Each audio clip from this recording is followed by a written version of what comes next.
गेल्या 10 वर्षात केलेली कामं आपल्या समोर आहेत आणि मला वाटतं खासदार या नात्याने गेल्या 10 वर्षाच्या काळामध्ये या नवी मुंबई शहर असेल, ठाणे शहर असेल, मीरा भाईंदर शहर असेल,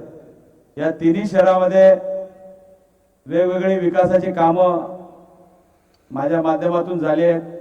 आणि मला विश्वास आहे की या सर्व या तिन्ही शहराला न्याय देण्याचं काम आपण या माध्यमातून केलेलं आहे। मी साहेबांना विनंती करतो की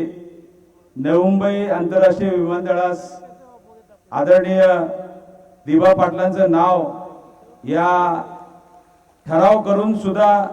मला वाटतं मंजूर करून आज जवळजवळ 1.5 ते 2 वर्ष झाले। त्याच्या मागून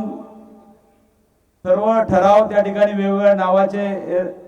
विमानतळाला देण्याचे आले, परंतु आमच्या इथल्या भूमिपुत्रांना न्याय देणाऱ्या दिबा पाटलांचं नाव या ठिकाणी आंतरराष्ट्रीय या विमानतळाला देण्याचा ठराव आदरणीय मुख्यमंत्री त्यावेळचे उद्धव ठाकरे साहेब यांनी मंजूर केलेला ठराव केंद्र सरकारकडे पाठवून सुद्धा या ठिकाणी मंजूर केला नाही। त्याबद्दल मी परत एकदा त्याचा निषेध करतो आणि आपल्याला आश्वासन देतो की येणाऱ्या काळात केंद्र सरकारच्या माध्यमातून हा ठराव नक्कीच आम्ही मंजूर करू। त्याचबरोबर प्रकल्पग्रस्तांना घरे निर्मित करण्याचा ठराव सुद्धा माननीय आपले मुख्यमंत्री 22 फेब्रुवारी 2022 ला त्या ठिकाणी आदरणीय उद्धव साहेबांनी त्याचा जो महाराष्ट्र शासनाच्या माध्यमातून ठराव मंजूर केला, परंतु त्याची सुद्धा अंमलबजावणी या मंडळीने केली नाही आणि खास करून या प्रकल्पग्रस्तांचे आज किती भूमिपुत्रांच्या आमच्या जमिनी त्या ठिकाणी गेल्या, मोठमोठे त्या ठिकाणी इंडस्ट्रीज आल्या, परंतु आमच्या भूमिपुत्रांना न्याय देण्याच्या माध्यमातून MIDC मध्ये त्या ठिकाणी काही प्लॉट देण्याबाबत किती वर्षापासून तो प्रलंबित आहे, तो सुद्धा आम्ही हा प्रस्ताव निवडणुकीनंतर त्या ठिकाणी मंजूर करू असा विश्वास या ठिकाणी मी करतो। आणि या उद्धव साहेब आमच्याकडे निष्ठावंतांचं जी घाण होती ती निघून गेली साहेब, परंतु आता जे कार्यकर्ते आहेत हे सर्व जीवाला जीव देणारे कार्यकर्ते आहेत। किती जरी अन्याय झाला, आमचे MK मडवी साहेब असतील, आज त्यांना त्या काळा वेळेला तडीपार करण्यात आलं, जवळजवळ 3-4 महिने त्यांनी त्यावेळेला कोर्टामध्ये हे धाव घेतल्यानंतर 3 महिन्यानंतर त्यांचा तो प्रस्ताव हायकोर्टाने रद्द केला। आज परत एकदा इलेक्शनच्या मोडवरती त्या ठिकाणी त्यांच्यावरती केसेस टाकल्या गेल्या आणि त्या केसेस के अंतर्गत इलेक्शनला ते येऊ नये यासाठी सुद्धा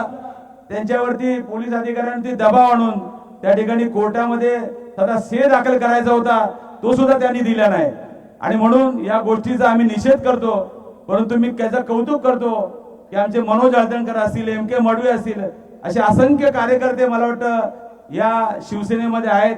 आणि ते जीवाचं रान करतायत, परंतु अशा गोष्टीला भीक घालत नाहीत। आज त्याचं अख्खं सर्व कुटुंब या ठिकाणी या शिवसेनेसाठी त्या ठिकाणी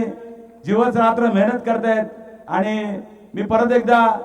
या निष्ठावंतांना मी सलाम करतो आणि परत एकदा या सर्व गेल्या 10 वर्षात केलेल्या कामाचा हे लक्षात घेता या ठाणे लोकसभामधून मला वाटतं 3ऱ्यांदा या लोकसभेचा खासदार म्हणून मला काम करण्याची संधी आदरणीय पक्षप्रमुख उद्धव ठाकरे साहेबांनी दिली आणि त्या 10 वर्षामध्ये केलेल्या कामाच्या जोरावरती मला नक्कीच या ठाणे, नवी मुंबई आणि मीरा भाईंदर शहरातील सर्व जागरूक नागरिक या ठिकाणी परत एकदा 3ऱ्यांदा काम करण्याची संधी देतील आणि मी परत एकदा सर्वांना धन्यवाद देतो। एवढ्या मोठ्या संख्येने आपण इथे उपस्थित झालात, सर्व काँग्रेस, राष्ट्रवादी, शिवसेना, आप, संभाजी ब्रिगेड, आमचे RPIचे निकालजे साहेब सुद्धा या ठिकाणी आलेले आहेत। या सर्वांना मी धन्यवाद देऊन माझे 2 शब्द संपवतो। ABP माझा, उघडा डोळे बघा नीट।